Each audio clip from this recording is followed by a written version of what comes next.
White sauce দিয়ে এরকম pasta খেতে কার না ভালো লাগে? আমার তো মনে হয় সন্ধ্যার সময় এরকম নাস্তা সবারই পছন্দ। আসসালামু আলাইকুম। আজকে এই যে পাস্তা রান্না করব, তো পাস্তাটা প্রথমে একটু তেল দিয়ে সিদ্ধ দিয়ে দিয়েছি, মানে সামান্য একটু তেল দিয়ে সিদ্ধ দিয়ে দিচ্ছি। তো এক চুলায় সিদ্ধ হোক, আর এক চুলায় আমি একটু সসটা বানাইনি। প্রথমে 1 চামচ ঘিয়ে দিয়েছি, তার মধ্যে 1 চামচ আটা দিয়ে হালকা একটু ভেজে হাফ কাপ মতো দুধ দিয়ে দিচ্ছি, তরল দুধ যেটা জাল করা। তার ভিতরে 1 চামচ চিনি আর 1 চামচ মতো টমেটো সস দিয়ে এই তো ভালো করে আমি সসটা বানাই নিয়েছি। এখন সসটা ঢেলে রেখে এই কড়াইতেই আমি পাস্তাটা রান্না করব। তো প্রথমে সাদা তেল মানে সয়াবিন তেল দিয়ে দিয়েছি 2 চামচ মতো। তার ভিতর দিয়েছি কয়েক টুকরা রসুন কুচি। রসুন কিছু দিলে কিন্তু পাস্তা খেতে বেশ ভালো লাগে।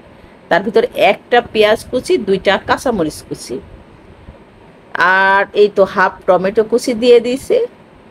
দিয়ে হালকা ভেজে তার ভিতরে সিদ্ধ করা আমি পাস্তাগুলো দিয়ে দিলাম। এবার একটু নেড়ে চেড়ে এবার যে সসটা আমি বানায় রেখেছি সেটা এবার দিয়ে দিব, আর দিয়ে দিব সামান্য একটু লবণ।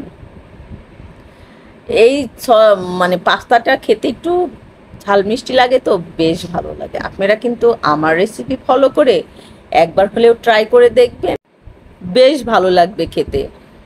আমার ছেলে মেয়ে তো দুজনেই খুব পছন্দ করেছে এই পাস্তা রান্নাটা। আর এই পাস্তাটা কিন্তু অবশ্যই গরম গরম খেতে হবে। পাস্তা জিনিসটা কিন্তু গরমই খেতে ভালো লাগে। এর ভিতরে যদি একটু চিজ দেওয়া যেত আরও কিন্তু মজা হতো।